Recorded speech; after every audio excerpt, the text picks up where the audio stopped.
UJESU UYINKOSI. Siyabonga uNkulunkulu kakhulu ukuba sidinile sakwazi ukuhlangana namhlanje ngibingelele abefundisi baba umthelo noma umthelo ngibingelele obaba bonke, omama bonke, intombi ney'nsizwa Sunday school egameni lenkosi uJesu. Siyambonga kakhulu uNkulunkulu. Sengivalelekile ngalamsakazi okukhulu. Siyathanda nje kakhulu. Sengiyamemeza ngikade ngidlalile. Musa ngiyazi ukuthi kuyathandazwa kodwa ngiyakwazi ukumemeza kakhulu. Kodwa ngimemeza ukuthandaza kwakhaya. Bese ngitshela le phakathi yenyakazi ibhulu. Ngibula ngaphandle ukuthandana. Amaphutha amaningi wona kulendlu besingalalelani-ke nomakhiwethu ngoba ngakutshela ngakufanele afake ukushayela phansi kwalefunisa kokushayela ngoba kangena umakhi akamazwakala iyanetha-ke sebegibele kaningi phezulu zami ukuyibhala namhlanje-ke bekukhuluma nayo sethekwini ngithi mina ngakutshela kaleni ngafaka ukushayela nakothi ngigcine nenzile bazolala kanjani abantu bazokuphelela malini izulu banetha sekuyabuya-ke ethekwini kuzabhekana nalesi simo isimo sona sinesihlekayo esona igama lamali yebo angikwazi ukwakha kodwa uNkulunkulu uyangikhombisa izulu ngakutshela ukuthi kufanele ufake ukushayela ngangalalela-ke sekuthenga iy'ndwangu bathenga upende bathenga usilikona kusebenza njengoba nibona yamangala-ke sekunetha nalapho phakathi nendawo laphaya ukuthi umonakalo khona kodwa-ke siyakuthemba uNkulunkulu izokwanela masika ukuze sikwazi ukuthi silungise ngoba akulungiseki uma izulu lini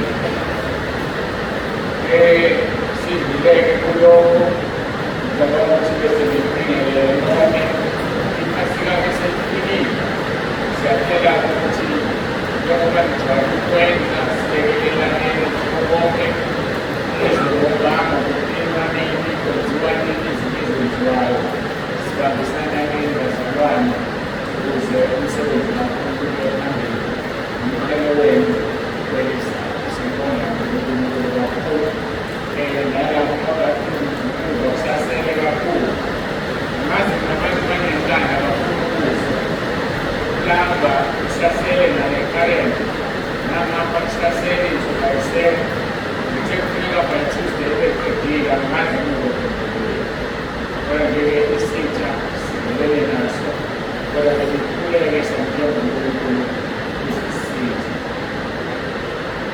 singekho-ke zonke lezi nsuku sihambile ababonile-ke ku-YouTube kodwa ngathi abonakala kahle mhlawumbe ugcine kuzwakala kahle ku-WhatsApp inkinga esasibhekene nayo kodwa ukusathane kwanqotha amandla ayengiphelele kakhulu esinkeni ngaze ngaphinda ngishumayela sengihlezi phansi kwenzeka lokho kwenzeka lana kuba ku-2021 mangaphazana sengiphelelwa amandla kodwa uNkulunkulu wasiza sagcina sikwazi ukuqhubeka nomsebenzi. Siyaqhubeka-ke nenkonzo yethu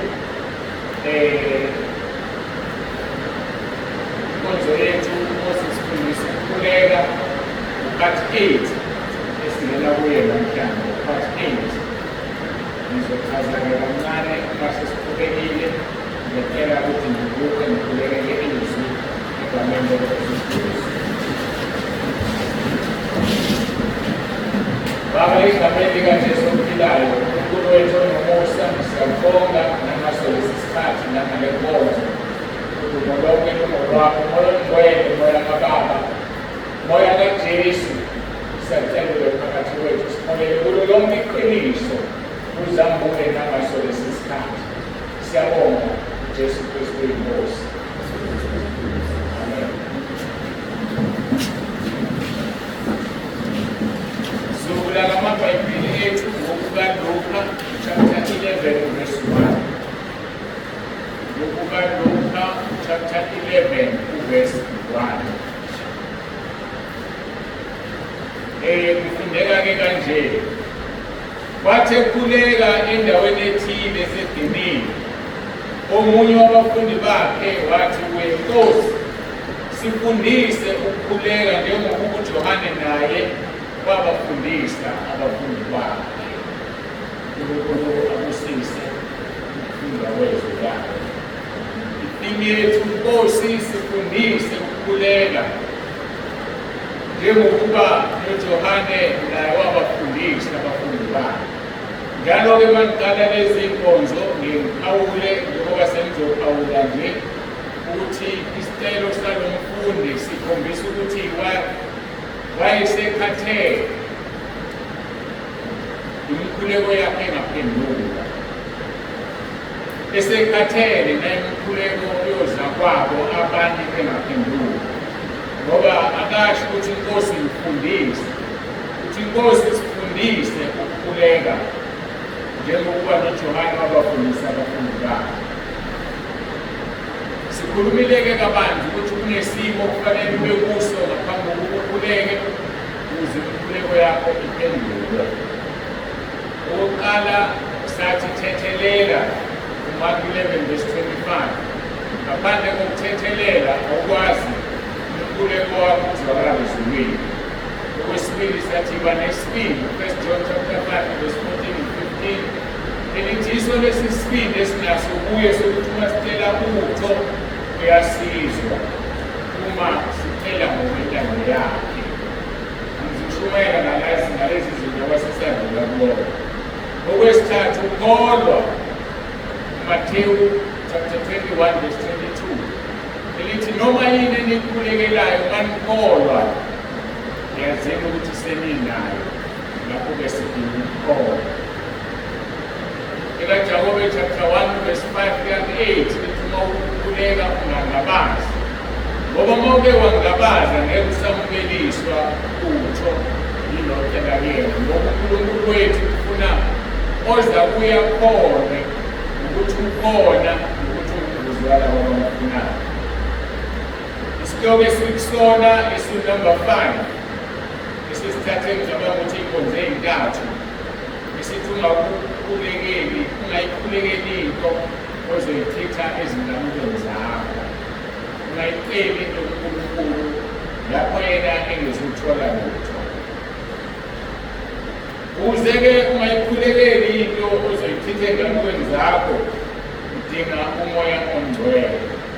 Ungayikhulekeli into sikuthola kaJakobe chapter 4 verse 1 kuya ku-3. Sizelelileke kakhulu ukuthi udinga umoya ongcwele, ngoba umoya ongcwele uyasisiza, umoya ongcwele uyasimusela. NaseRoma 8 verse 26 no-27 uthi ngokunjalo nomoya uyasisiza ebuthakathakeni bethu ngokuba sikwazi singakuthela ngokufaneleyo, kodwa umoya uqobo usikhulumela ngokubula okungenaphinyiselwa.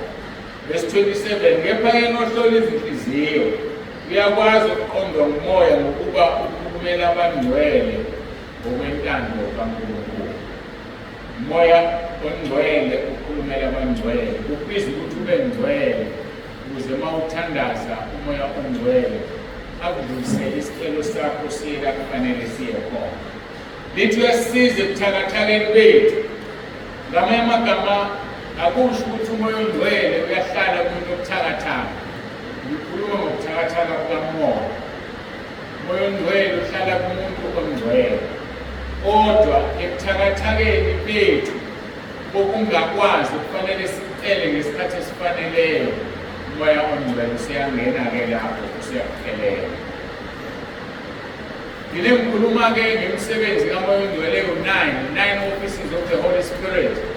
Kuseleke emithathu ngoba awu-12 ama-office kamoya ongcwele. Ngamanye amagama iwu-12 imisebenzi kamoya ongcwele. Mawusekhaya lezwi-ke uyayazi lena u-9. Mangihlehla kakhulu ngiya ngasekuqaleni konyaka odlule, uma nizokhumbula sasikhuluma ngehluthulelo ukuthi uJesu wathi kuPetro, ngikunike ihluthulelo oyokubopha emhlabeni kusho ezulwini, nokukhulula emhlabeni kukhululiwe ezulwini. Umoya ongcwele kwakuyisikhiye number 9 engangithe ngizobuya kusona. uNkulunkulu-ke ungikhumbuzile ukuthi besibuyela kuso leso sikhiye masikhuluma ngomsebenzi owu-9 kaMoya Ongcwele, noma ngomsebenzi owu-12 ngoba namhlanje sikhuluma ngomthando. So-ke kusho ukuthi-ke isethembiso engasithembisayo siyafezeka. Ngasho ngathi uNkulunkulu evuma sizobuyela lesi sikhiye esiwu-number 9, kodwa-ke uvume ngesikhathi sakhe sesingasaboni ukuthi leso sikhiye sesibuka i-ofisi kaMoya Ongcwele, imisebenzi kaMoya Ongcwele. Yindaba semsebenzini kaMoya Ongcwele sikhuluma ngokuthi iNkosi imfundisa ukukhuleka, yingoba ukukhulekwa ngomoya. Umoya ongcwele uyena osimuselayo. Kusele emthathu-ke imisebenzi sizoqhubeka nayo-ke ngokuba phela kufanele umazi umoya ongcwele. Ukwazi umoya ongcwele ngoba John 17:3 lithi ukuphila okuphakathi kungukwazi uBaba okuyena oqinisileyo nomoya ongcwele. So ukumazi umoya ongcwele kungukuphila okuphakathi, ngoba uzokwazi ukuthi yini efunayo nokuthi wenzani. Emsebenzini u-9 esikhulume ngayo sizoqala ku-number 10. Lithi u-number 10 uyamambula uKristu, the revealer of Christ. Umsebenzi kaMoya Ongcwele ukubambula uKristu. Sekusibeka kucace ekuthenini umuntu ongamazi uJesu ingoba kanayo umoya ongcwele. Ngoba umoya ongcwele uyamambula uJesu umazi kangcono kunale ndlela mhlawumbe umazi ngayo. Abanye baze bambize ngokuthi umJuda ingoba bamazi. Uyadinga ukumazi umoya ongcwele nemisebenzi yakhe. So he is the revealer of Christ. Ungumambuli kaKristu. Mawufunda-ke uJohn 16 verse 13-15 kunezinto eziningi lapho, kodwa kakhulu sijahe ekuthenini umambula kanjani uKristu. Uthi verse 13-ke nxa esefikile yena umoya weqiniso uzakuniholela kulo lonke iqiniso. Uma ulalela lesi statement, umoya weqiniso uzoniholela kulo lonke iqiniso. Iliphi leli qiniso? John 14 verse 6 uthi uJesu ngiyindlela neqiniso nokuphila. So umoya ongcwele uzokuholela kulo lonke iqiniso. Umoya ongcwele uzokuholela kuJesu. Nxa esefikile yena umoya weqiniso uzaniholela kulo lonke iqiniso, ngokuba akayikhuluma ngokwakhe, kodwa lokho akuzwayo uyakukhuluma anikele okuzayo. So umoya ongcwele mayikhuluma kakhulumi ngokwakhe, usuke ekhuluma lokhu akuzwayo abese yakhuluma.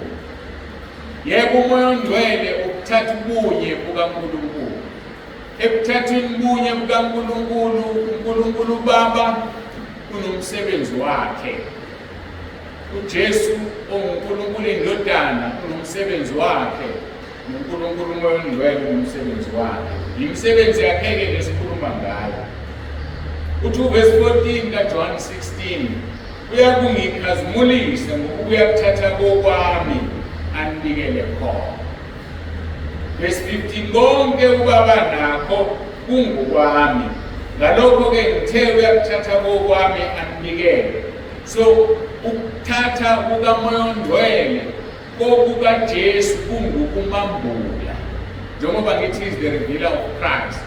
Uma ekhuluma umoya ongcwele ukhuluma lento ayithatha enkosini uJesu, athi kuJesu okungokwakhe kungokukayise. Ngamanye amagama kuseyikho ukuthi umoya ongcwele wambula uyise uNkulunkulu uBaba. Kodwa-ke njengamanje sikhuluma ngakho ungumambuli kaKristu. Ngokwenze njalo uma ethatha kokukaJesu uzobe uyamambula ngokuthatha kokwakhe.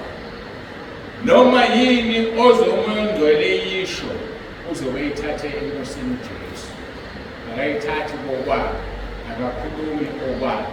Konke akwenzayo umoya ongcwele ukuthatha enkosini uJesu. Wena izinto ozenzayo zithatha kubani? Ubani ophethe? Ubani okulawulayo izwi lenkosi amahubo 1 verse 1.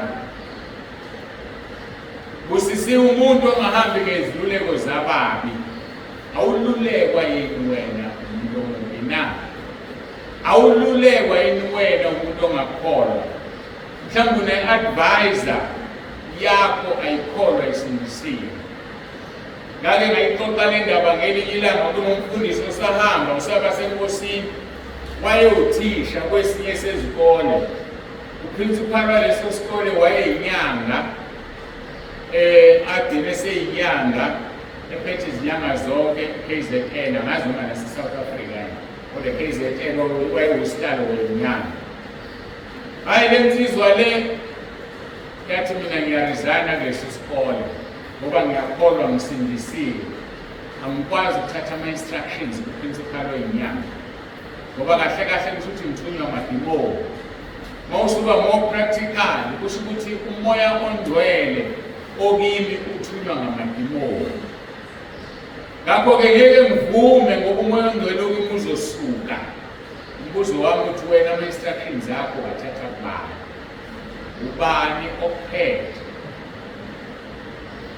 Unjani ubaba wasekhaya? Uyazana noNkulunkulu? Akumangalisi impilo yakho yokukholwa izoba nzima ngoba imimoya ekuyena uma ekuthuma awuthunywa uyena, uthunywa yile mimoya. Ayithumi wena, ithuma umoya ongcwele kuwena. Yathanda ukushuba-ke. Yikho ekukholweni kuzoba ney'nkinga ngaso sonke isikhathi ngoba umoya ongcwele uzosuka ahambe akushiye ngoba akakwazi ukuhlala athunywa amadimoni. Kuzoba kuthuma into engacacile nje kanti akuyena ngempela okuthumayo lo moya okuyena. Kunjani umama wasekhaya? Kuyenzeka phela nobaba kuzobe ngathi ngikhuluma nani lana kanti ngikhuluma nabantu abaningi abaku-YouTube engabazi nabaku-WhatsApp. Mhlawumbe ubaba othize unomama ongakholwa, uthatha ama-instructions kumama ongakholwa. Kuyafana nse uthatha ama-instructions emademonini. Umoya ongcwele uzokushiya, umoya ongcwele uzohamba. Bathi angijule kakhulu. Niyathanda ngijule bazalwane. Uma laba babili abashadile sekufanele baye enkonzweni yekamela, wenze njani umoya ongcwele? Kuhlangana umuntu nomoya ongcwele nomuntu onamadimoni. Impendulo yakho-ke ngeke ngisakuphendulela. Kodwa ngifuna ukuchaza ukuthi umoya ongcwele akahlale endaweni engcolile. Umoya ongcwele uma ekhuluma uthatha kuJesu into ayikhulumayo. Asiqhubeke sibheke umsebenzi kamoya ongcwele ongunumber 11. Umsebenzi kamoya ongcwele ukhazimulisa uJesu. He is the glorifier of Christ. Ukhazimulisa uKristu. Sithola kulo leli verse esuka kulona verse 14 kaJohn 16 othi yikho ngithe kunamandla nezinto eziningi leli verse. Lithi uyakumkhazimulisa ngokubuya kuthatha kokwami anikele khona. Umoya ongcwele mayethatha kokaJesu uyamambula. Umoya ongcwele mayethatha kokaJesu uyamkhazimulisa.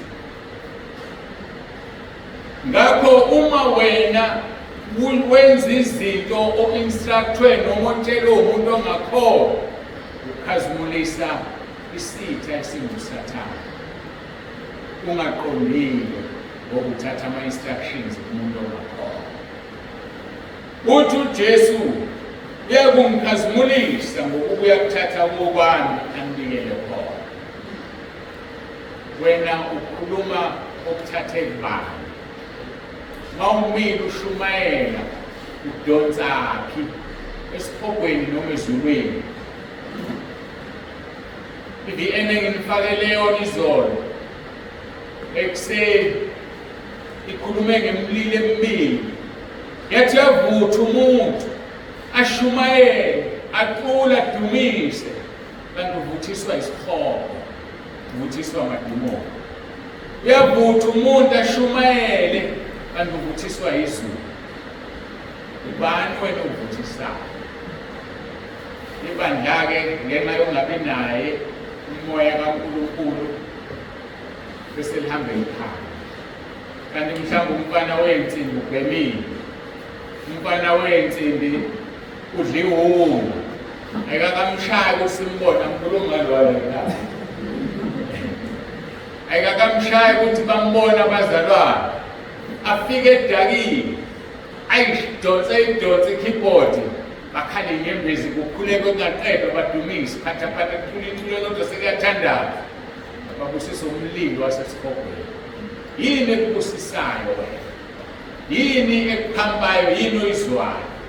Ngakhumbula labefundisi bami abaphamba i-keyboard, bayazi-ke abafana be-keyboard, nani niyabazi, athi mayishumayela athi samba mfana, mayishumayela ilokhu ikhala i-keyboard, mayibiza uhaleluya amen, isho kakhulu, iyamphamba. Uphanthwa i-keyboard akaphanthwa umoya ongcwele. Baphuma abazalwane bathi inkonzo ibimnandi, kodwa ngokuthi kuthiweni kahle kahle ngeke akucela kazi, bekhala amakhwela kuphuma amen. Kanti kufanele kuzwakale ukuthi izwi likaNkulunkulu lithini. Ingakho la ngikhona amandla ngiwatholile, ngiyafisa i-keyboard emakhaya kuze kuzwakale izwi likaNkulunkulu. Ngakhumbula inqubo lapho bake bathi bangisabotaja abashayi bensimbi la, abashayi bensimbi bengisabotaja, bengafuni ngisebenzise imayikhi yami. Hhayi, ngasuka ngaya phambili, mase ngiyiphambili ngasho nje kakhulu ngathi MC, ngicela ungisize, ngitshele lezi insizwa zingingisele imayikhi yami, abafuni ukungisiza, ngasho abantu bezwa bonke batatazela lapha. Ngithi ngaya kahle ngabahlonipha ngayotshela, bafike bangigwevela ngoba bangazi. Kulungile-ke, kanti amalungelo ngiwaphiwe mase ngila, ngoba akekho ofuna ukuphoxeka. Ngithi mina yini ekuphambayo wena mosuze phambili? Umoya ongcwele ukhazimulisa uKristu. Ake sivume ukuhamba umoya ongcwele. Umoya ongcwele kube uyena othi take over empilweni yakho. Uma ukhuluma nocingo, umoya ongcwele athi take over. Ake akufonele nje omunye athi yazi ngifisa ukukhuluma nawe, uma ngikhulume nawe ngiyaphila. Kanti yini indaba nawo umoya ongcwele kuwena ukuphilisayo, okwazi ukuphilisa umuntu? Athi umuntu yazi uma uke nje ngaku-WhatsApp wangiphendula, khona into eyenzeka kumina. Okungukuthini, kukhona abantu abathi make baku-WhatsApp asuke umoya ongcwele kuwena. Khona abantu abake bathi mabexoxe nawe uzwe uNkulunkulu esuka kuwe. Obani oxoxa nawe? Uhambisana nobani? Imfihlakalo ejulile le yakhulunywa ingelosi uGabriel efikile kuZakhariya emtshela ethi unkosikazi wakho uzokhulelwa, emva kwenyanga eziyisithupha uzogcwala umoya ongcwele. Akazange uZakhariya kangokuba wayengekho kwenzeka, kodwa kuthe lapho uMariya efike entabeni lapho kuno-Elizabeth khona, lithi izwi leNkosi banelokuhlangana, kwaduma umntwana esiswini, kwadwaliswa ngamandla kamoya ongcwele. Okungukuthi uma uhlangana nomuntu ongakholwa, khona umntwana obalekayo kuwe, kunezinto ezisukayo zikaNkulunkulu. Uma ungaqinile, ungathandi ukuthi uJesu Kristu uyinkosi, ngoba lelo gama libhuqisa amajolo ezulwini, liwabhuqisa emhlabeni angaphansi komhlaba. Abanye banamahloni okulibiza leli gama, abanye abafisa ukulisho baze balisho ngey'nhliziyo. Ngifuna ukukutshela ukuthi liyasebenza, lizokusebenzela. Ngoba ungabhekile, khona abantu ozohlangana nabo ngesikhathi uhlukana nabo ugcwele amadimoni, njengokuba u-Elizabeth ehlukana noMariya wayesedwele umoya ongcwele. Wena uhlangana nabantu abanjani, abakhulumani phezu kwempilo yakho, okunamuphi umphumela ukukhuluma kwabo na? Umoya ongcwele is the glorifier of Christ. Athi John 14 verse 26, kepha umduduza umoya ongcwele uBaba yokumthumela egameni lami, ngiyakumfundisa konke, amkhumbuze konke engimtshele khona. Ngesikhathi esifundisa umoya ongcwele uthatha kokaJesu, ngesikhathi esikhumbuza umoya ongcwele usikhumbuza ukukhulunywa ngeNkosi uJesu. ngaleyo ndlela ukhazimulisa inkosi uJesu. Akasikhumbuze ukukhulunywe noma ubani, cha akanandaba nakho konke okunye kuphela okukhulunywe inkosi uJesu, ibona umoya ongcwele asikhumbuza khona.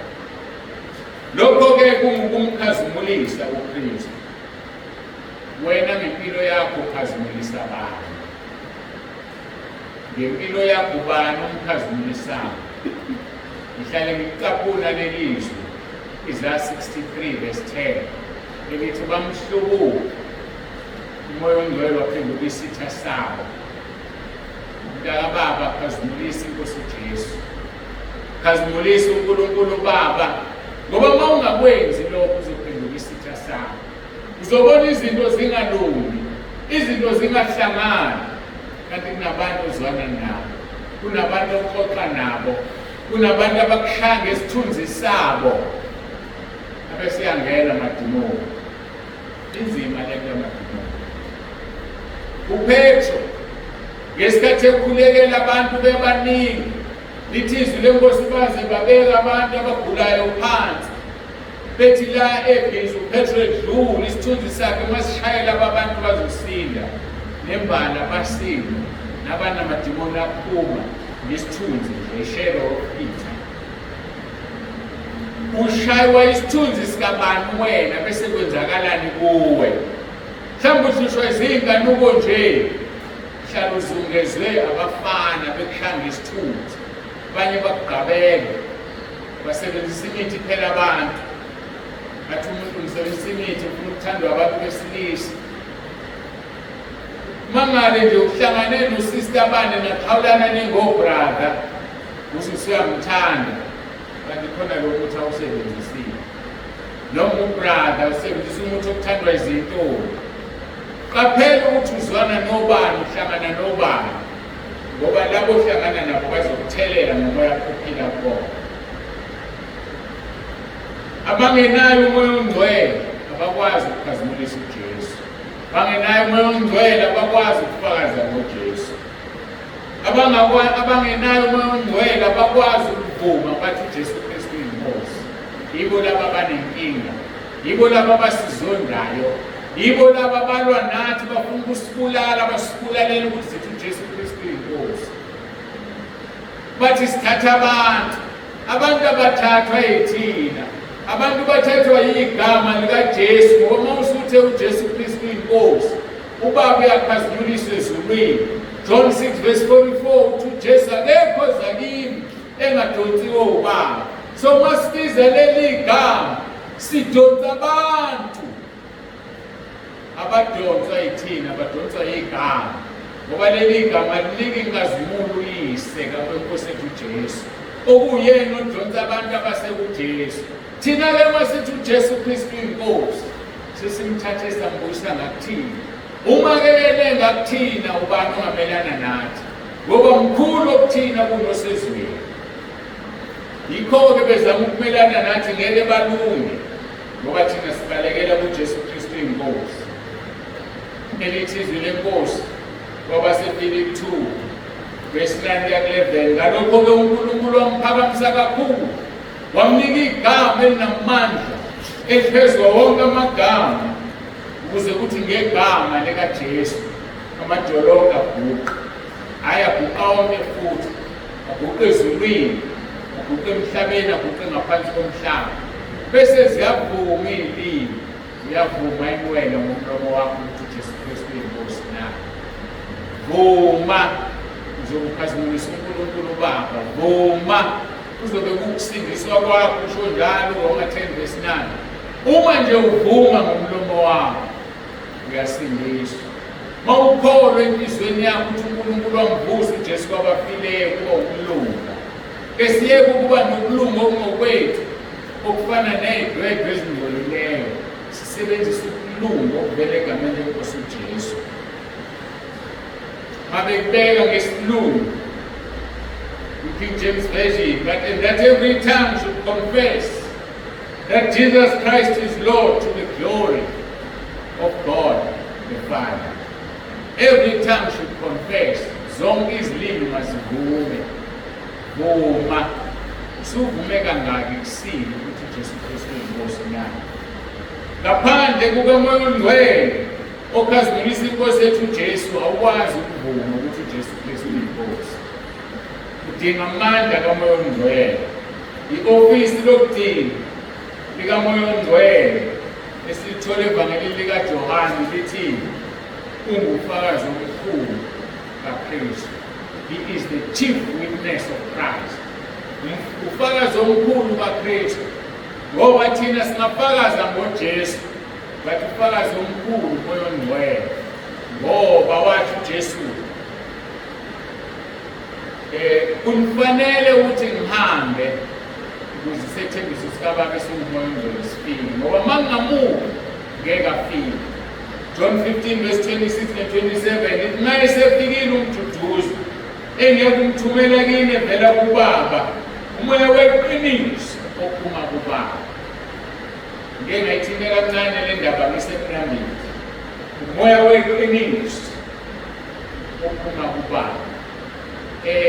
Ngesinye isikhathi ke kubizwa ukuthi ubuke umhlo lesingisi and really understand ukuthi kuthiwani evesini elithize.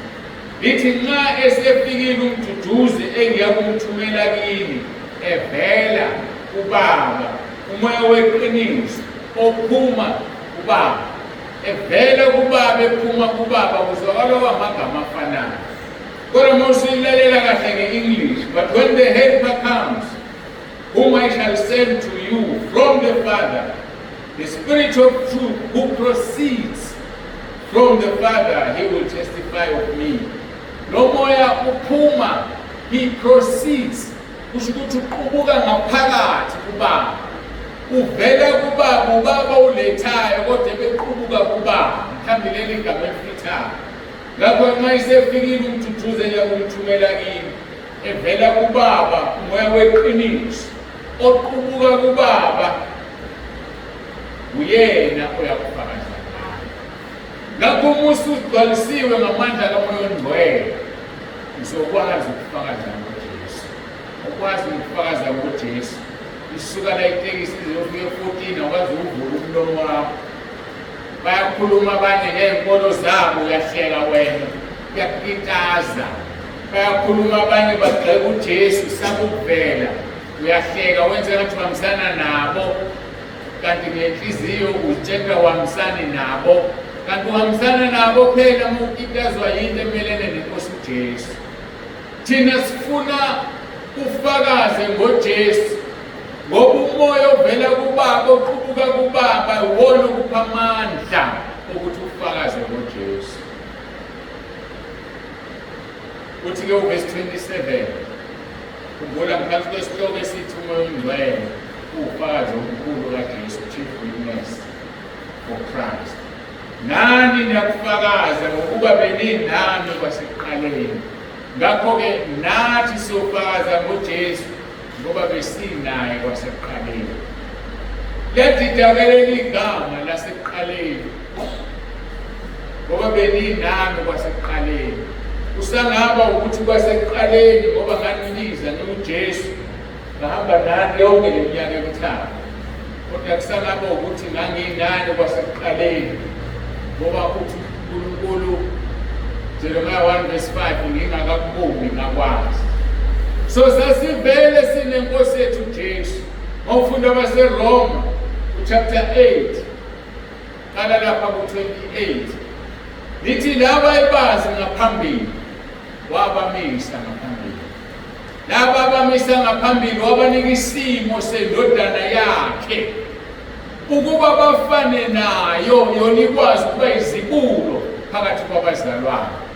Laba abamnikile isimo ubaphazululisile wabangcwelisa. Ngakho-ke sasinaye uJesu wasekuqaleni umhlaba ungakasekelwa. Yingakho sofakaza ngaye. Yingakho kufanele sikhuleke ngoba khona abanye sasinabo abasabhukuda ezolweni. Ufuna sibakhulekele bakhululwe beze nabo bazofakaza ngoJesu. Ngoba uJesu ufuna sifakaze ngayo. Uthi lapha kuZenzo 1 verse 8 kodwa ngizokwamukeliswa amandla umoya ongcwele sefikile phezu kwenu nibe ngofakazi bami eJerusalema naseJudiya lonke naseSamariya kuze kube sekugcineni komhlaba. Nguye yini wena umfakazi kaJesu na? Ngeke ukwazi noma ungabathisiwe amandla. Kunamandla kufanele wembathiswe. Amandla kamoya ongcwele, amandla kaNkulunkulu, amandla okugcina lawo kufanele umbathiswe wona. Uthi uzoba nibe ngofakazi bami eJerusalema. EJerusalema ilapho abafundi babehlezi khona. Wena uyaziwa ekhaya, uyaziwa nehlotsheni zakho, bayakwazi kwamalungu ukuthi uyakholwa, bayakwazi kababa omncane ukuthi wena uyakholwa. Uyaziwa yini ekhaya elikhulu ukuthi wena ukhonza uNkulunkulu ophilayo na? Yindaba mabazi bekubiza makunemsebenzi uhambe uyolekelela ukuthi angizukudla, uyafana nodlile ngoba usiziwe. Bacela imali kuwe ubaxhasa, uyafana nosukwenzile ngoba ubaxhasile. Ngaphandle kokubaxhasa bebengeke bakwazi ukwenza. Sikhuluma ngokuthi ube ufakazi eJerusalema, endaweni ohlala kuyona, ey'hlotsheni zakho. Uthi naseJudiya lonke, eJudiya indawo engaphandle kweJerusalema, omakhelwane bakho bayakwazi yini wena ukuthi uyazana noJesu? Bayakwazi yini wena ukuthi uyafakaza ngeNkosi uJesu na?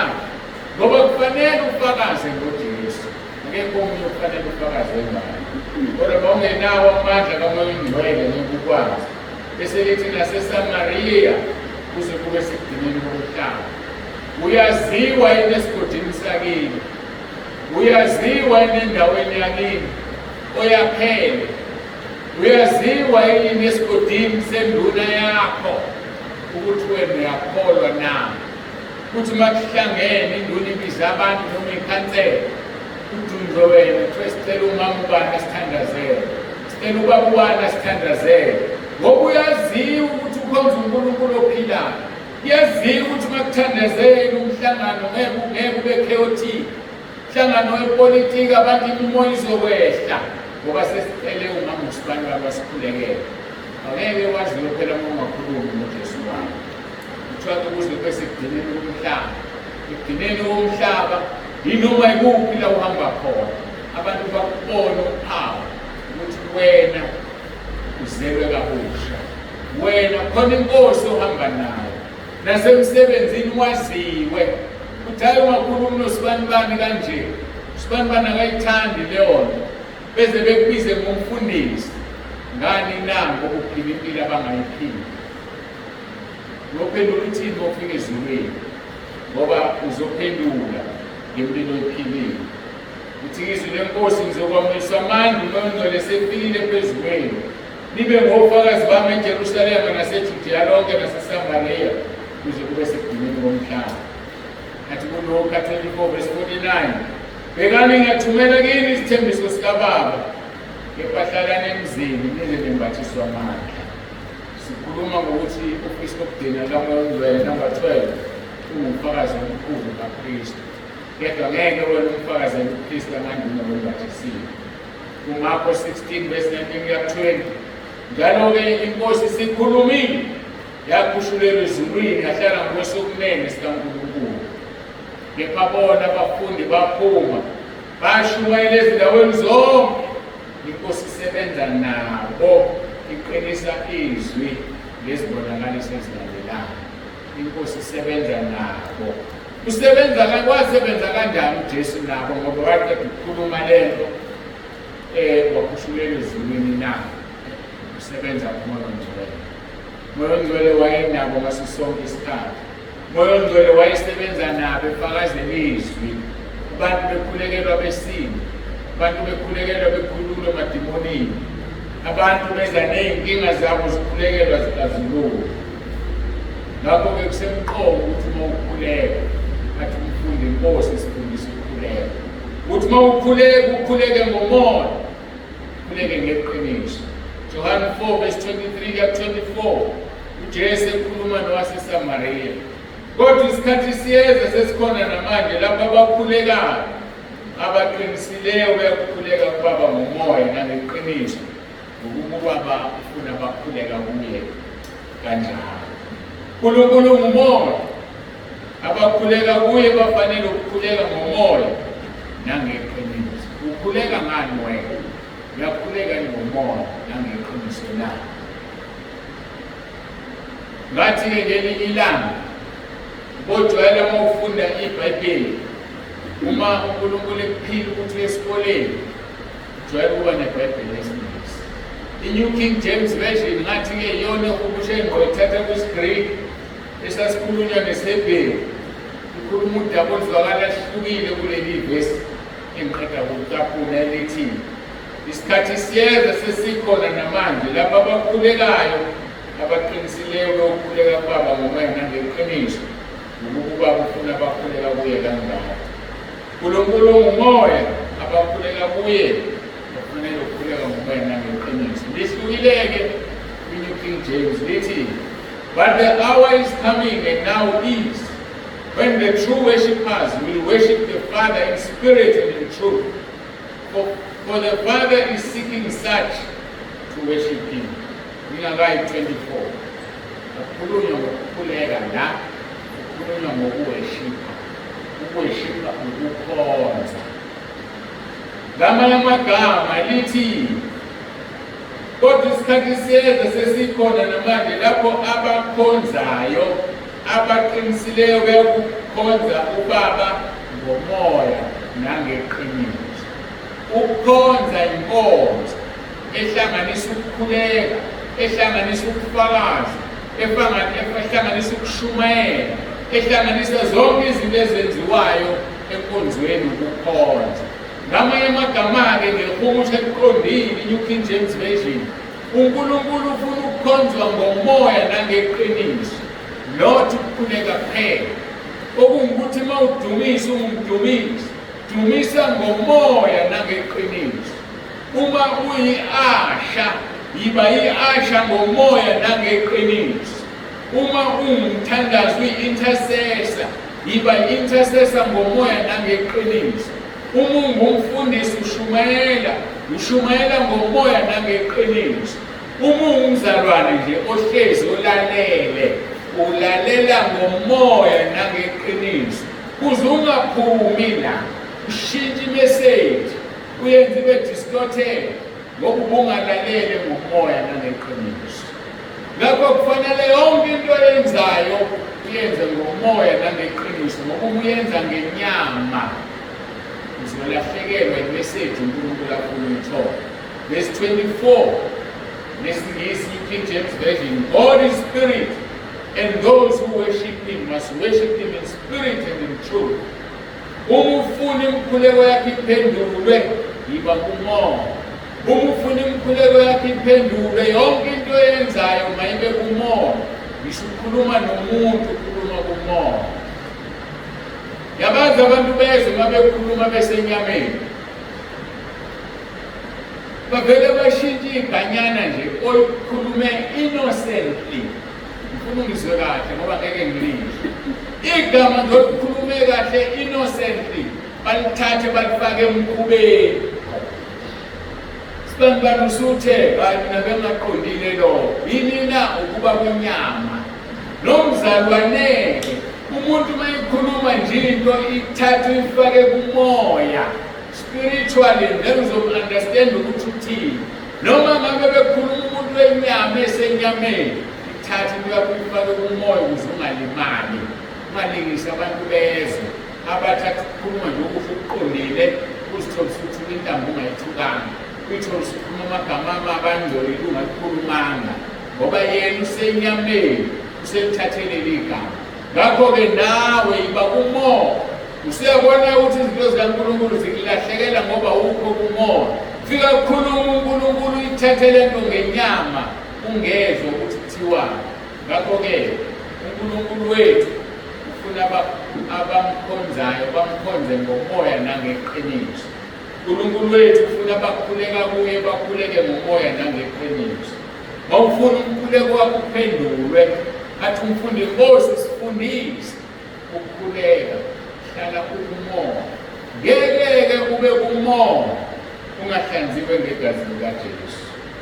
Ukuze ube kumoya zalwa ngokusha ngamanzi nangomoya ukuze uzalwe kabusha vuma iNkosi uJesu Kristu ngoRoma 10 verse 9 vuma izono zakho ubhabhadiswe egameni leNkosi uJesu Kristu ngaleyo ndlela uzoba kuKristu. Masekorinte kwesibili chapter 5 verse 17 lithi kanjalo umuntu ekuKristu uyisidalwa esisha okokuqala kuyadlula bheka kuba kusha ngoba usenzeni lo muntu uvuma izono zakhe wavuma uJesu ngoRoma 10 verse 9 lokho kwamenza waba kuKristu wabhabhadiswa ngamanzi wabhabhadiswa nangomlilo. Athi uJohane yeze emva kwami engafanele uthinte intambo lesicathulo sami uyembhabhadisa ngomoya nangomlilo. Ngakho-ke uma usufike kulelo zinga usuyathunywa. Wafika u-Isaya kulelo zinga ngelinye ilanga ebone uNkulunkulu, Isaiah chapter 6 wathi maye kimi ngibonile uJehova indebe zami zingcolile. Ihlezi phakathi kwabantu abazindebe zingcolile. Thema ikhala uNkulunkulu wamzwela wathumela elinye lamaserafu liphethwe ilahle lithathe alithare ngodlaka labeka endebeni zakhe lathi bheka lokhu sekususile izono zakho usuhlanzekile. Lithi izwi leNkosi wezwa izwi lithi siyothuma bani na ubani oyakusiyela. Waba namandla ngoba zasisihlangule izono zakho wathi thuma mina Nkosi thuma mina. Engingakwazi ukuthi lalivele likhona ngelizwi uIsaya engalizwa ngoba izono zakhe singahlanguliwe noma la qhamuka ngoba esehlanzile. Kunezinto uNkulunkulu afuna ukunikeza zona akakuniki zona ngoba uhlanziwe ngegazi likaJesu. Kunezinto zakhe ezikulindile zasezulwini zilinde nje wena ukuthi uze egazini likaJesu zihlangule izono zakho uzivume uzalwe ngokusha ngamanzi nangomoya ubhabhadiswe egameni leNkosi uJesu useyithola into zakho. Ngatshela umuntu athoza phambili uzomukela into zakho. Into zakho uzithola kumnikazi wakho odale wena. Ngekho umuntu onento zakho nama nginazi into zakho. Kodwa ngizokutshela ukuthi into zakho uzozithola ngokuthi uvume uJesu Kristu ukuthi uyiNkosi ngoRoma 10 verse 9. Uvume ukungcola kwakho izono zakho phambi kaNkulunkulu bese uyabhabhadiswa. Lokho kuzokwenza ukuthi usho ngeqholo ukuthi kanjalo umuntu ekuKristu Jesu uyisidalwa esisha oqala kuyadlula beka sekuvela okusha. Esikhuleke sinomkhonto.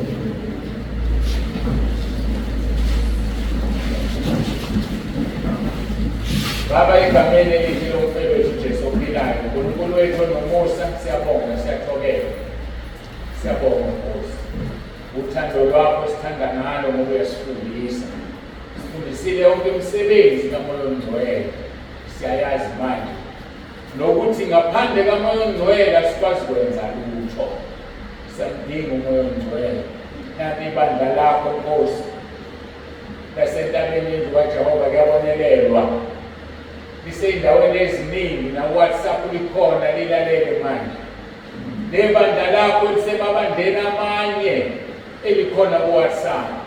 Nebandla lakho elisemabandleni amaningi ahlukene silithola ku-YouTube.